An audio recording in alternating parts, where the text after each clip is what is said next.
Bien, nosotros habíamos estado conversando sobre los temas económicos todos estos días, ¿no es cierto? Salió el IMASEC, hubo comentarios varios sobre qué significaba, estamos en recesión, estamos al borde de una recesión, qué falta para que efectivamente eso se produzca. Sobre el futuro de la economía y sobre los efectos actuales vamos a conversar con la economista de la Universidad de Chile y actual académica de la Universidad de Santiago, Marcela Vera. Muy buenos días, profesora. Muchas gracias por conversar con nosotros esta mañana. Muy buenos días, ¿cómo estás? Marcela, eh, el IMASEC fue de 3,7, ¿no?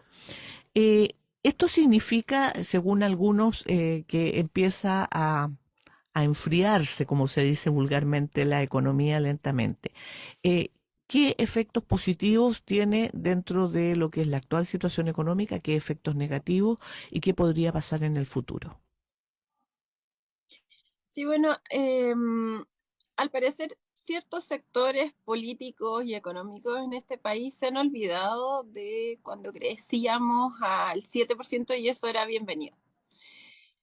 Si uno mira la trayectoria económica de nuestro país, hemos tenido en las últimas décadas un bajo desempeño económico con un crecimiento bastante inferior al que tuvimos en la década de los 90.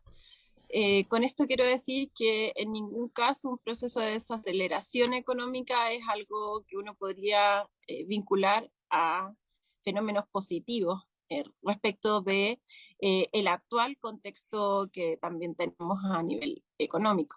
En este sentido, entonces, es bien importante como separar, por una parte, el fenómeno inflacionario del proceso de crecimiento económico propiamente tal, porque no necesariamente un crecimiento económico provoca un proceso inflacionario.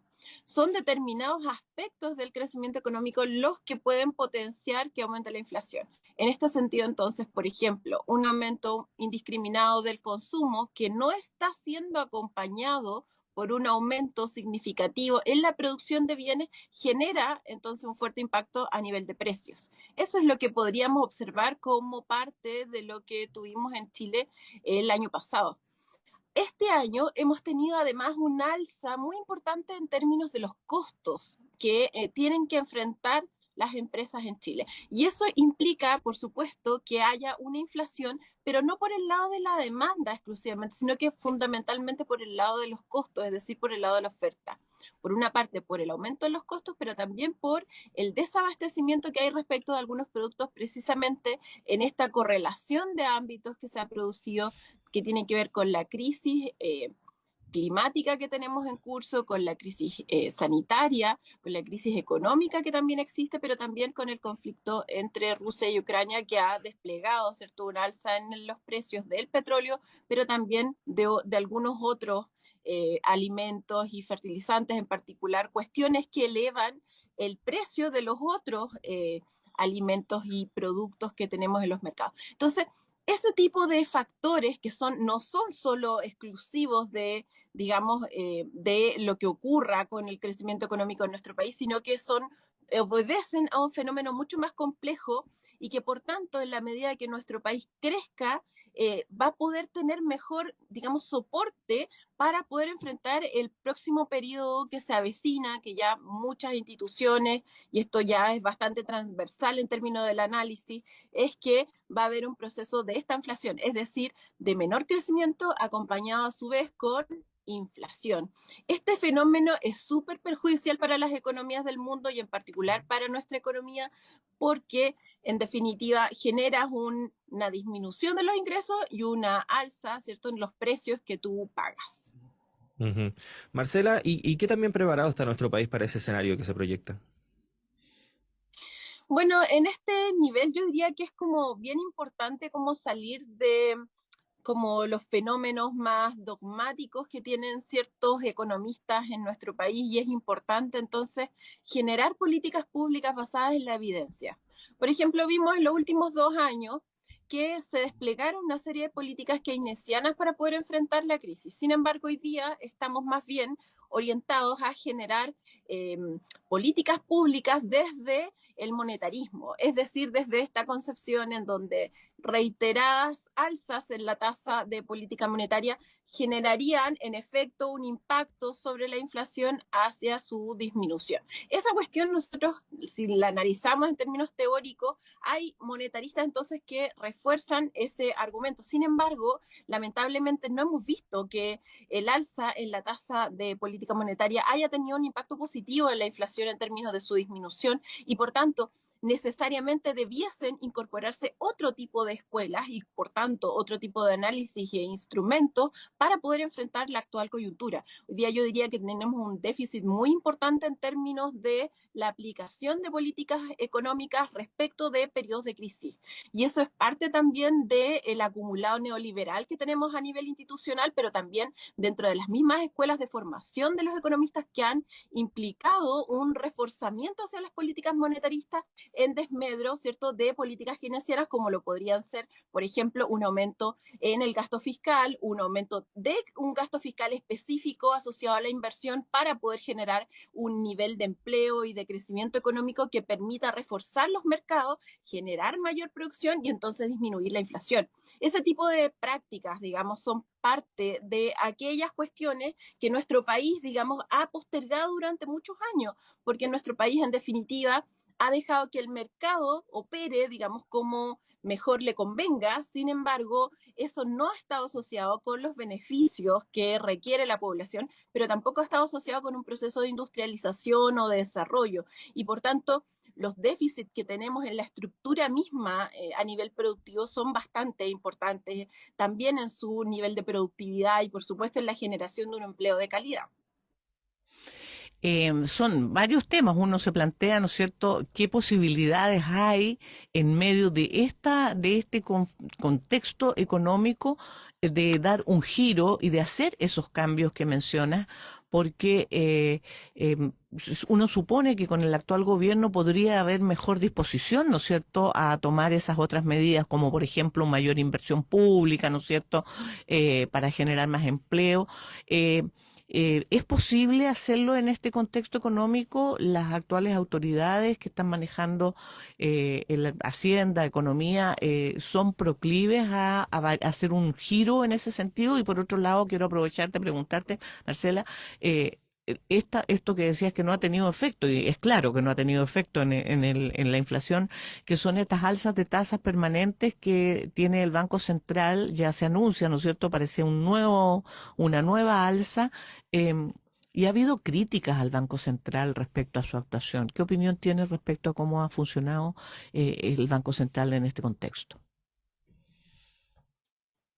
Bueno, yo soy de la idea de que estamos en el momento para poder desarrollar este tipo de políticas públicas que refuercen la inversión, pero sobre todo que nos permitan pasar a una nueva etapa en nuestra estructura productiva. Si no lo hacemos ahora, en unos años va a ser muy tardío, o sea, vamos a tener costos sociales y ambientales muy importantes. Por tanto, es fundamental que este gobierno se atreva a hacerlo, porque si no lo hace este gobierno, digamos, el siguiente va a tener la pista mucho más complicada. En este sentido, entonces, ¿por qué? Porque tenemos todavía ciertos niveles de ahorro que permitirían al Estado poder desarrollar ese tipo de políticas públicas, pero también tenemos un nivel de crecimiento que todavía no es negativo. Por tanto, es muy importante pensar la economía no como en términos de reacción. Yo voy a reaccionar inmediatamente en la coyuntura, sino que tenemos que pensarla en términos preventivos. Ya sabemos que viene un proceso de estanflación. Si viene un proceso de estanflación, tenemos que generar un nivel de sostenibilidad para el empleo, fundamentalmente en las pymes. Y ese tipo de dinámicas no se ejecutan inmediatamente. Ese tipo de políticas tienen un proceso de retardo. Y por tanto, es fundamental entonces que el gobierno también se rija por su propio programa, porque el gobierno tiene un programa en este sentido, tiene propuestas que le permiten avanzar en términos de cambiar este rol del Estado para cumplir un rol de fomento productivo, que es algo que nosotros no hemos visto desde ya 40 años, en un poquito más, 45 años en nuestro país. Entonces, es muy importante que recuperemos esa acción estatal para poder fortalecer los distintos sectores. Respecto a tu segunda pregunta, yo soy muy me gusta mucho seguir los informes del Banco Central y también revisar cada una de las medidas que utiliza. Y eso es porque el Banco Central tiene un rol muy importante en nuestro país, sobre todo en términos de los equilibrios macroeconómicos y por supuesto financieros. Y yo diría que el Banco Central en este momento no está considerando el contexto en el cual se está produciendo esta alza inflacionaria y que por tanto está más bien utilizando una posición dogmática y no basada en la evidencia. Por tanto, es muy importante que retome una senda en donde pueda evaluar su propia política. Yo creo que eso es muy legítimo, que exista, digamos, una evaluación de la efectividad de manera de poder ajustar esa política pública y poder generar otro tipo de medidas. Por ejemplo, muchos habíamos mencionado en la discusión pública, en particular yo empecé desde febrero a decir que era muy importante tener precaución respecto del mercado cambiario y generar una intervención oportuna en marzo, de manera de que no le generara un costo fiscal tan importante a esa intervención, pero que además permitiera bajar el rango del tipo de cambio para poder enfrentar la crisis desde un piso más bajo y por tanto, digamos, no alcanzar esos niveles máximos que vimos hace unas pocas semanas atrás. Ese tipo de políticas no debió haberse postergado. Tendría que haberse tomado la decisión oportuna de hacer ese tipo de medidas para que el costo fiscal de esa medida no fuera tan alto. Y es muy importante entonces que además miremos el nivel de sostenibilidad de estas políticas, porque hay muchos que decimos que la intervención actual del Banco Central fue tardía y por tanto el piso en donde va a dejar el tipo de cambio no va a ser un piso lo suficientemente bajo que sin lugar a dudas se va a elevar frente a los propios procesos que vienen de esta inflación a nivel global. Hay muchos movimientos geopolíticos, hay movimientos militares, hay movimientos en el tipo de inversiones que realizan los grandes capitales. Si nosotros como país no generamos una adecuada política de soberanía financiera, lo que vamos a tener es un aumento en la dependencia de los mercados de capitales transnacionales y eso va a implicar, va a ir en desmedro profundo de la estructura financiera de nuestro país y nos va a afectar absolutamente a todos, no solo, digamos, a los más vulnerables, sino que a la gran mayoría de los chilenos, incluidas las empresas, porque finalmente uno tiene también que tener esta mirada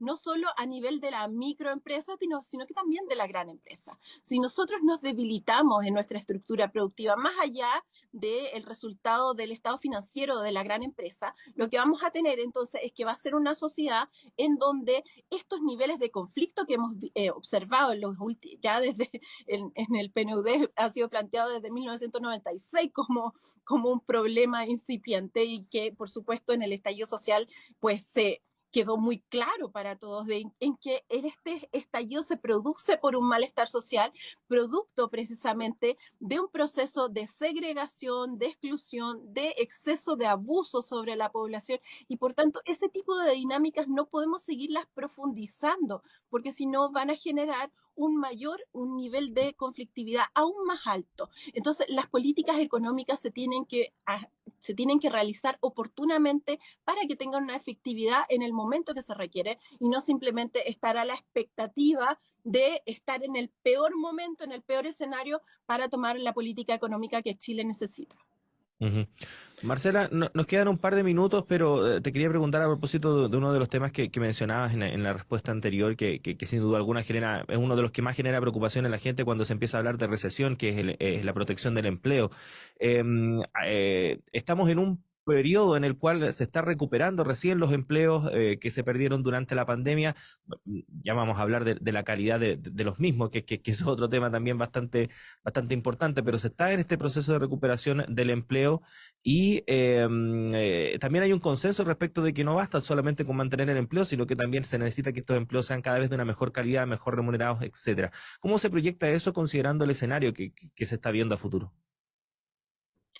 Sí, bueno, lo quiero contrastar un poco con el IMASEC. En efecto, desde diciembre estamos teniendo un crecimiento económico negativo en la serie desestacionalizada del IMASEC, exceptuando el mes de marzo, que es un mes en donde uno nota un proceso de reactivación en la economía. Esto significa entonces que en términos proyectivos uno puede, digamos, generar una evaluación respecto del segundo semestre y sobre todo del próximo año, en donde vamos a tener un proceso, digamos, recesivo. Entonces, en este sentido, si bien los indicadores de empleo se están comportando, digamos, muy bien respecto de la recuperación de empleo, ya podemos observar que entonces vamos a tener que generar un sistema que permita fortalecer entonces el empleo a nivel de, sobre todo la microempresa, diría yo que puede ser fuertemente golpeada producto de la disminución del sector del comercio. En el IMASEC,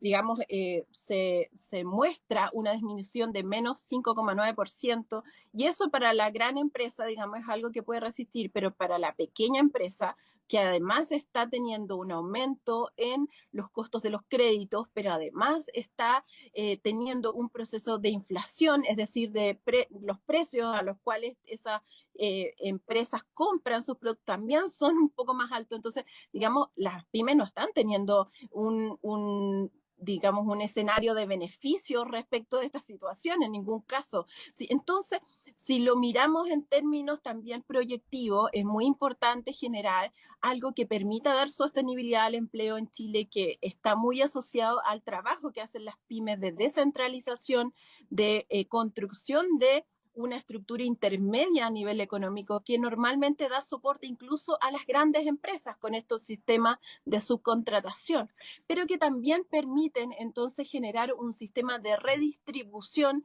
muy leve, muy desde la sobrevivencia, pero sin eso hay muchas familias que no van a poder subsistir. Entonces es muy importante generar políticas asociadas al empleo que permitan garantizar, ¿cierto?, este tipo de empresas de este tipo de tamaño.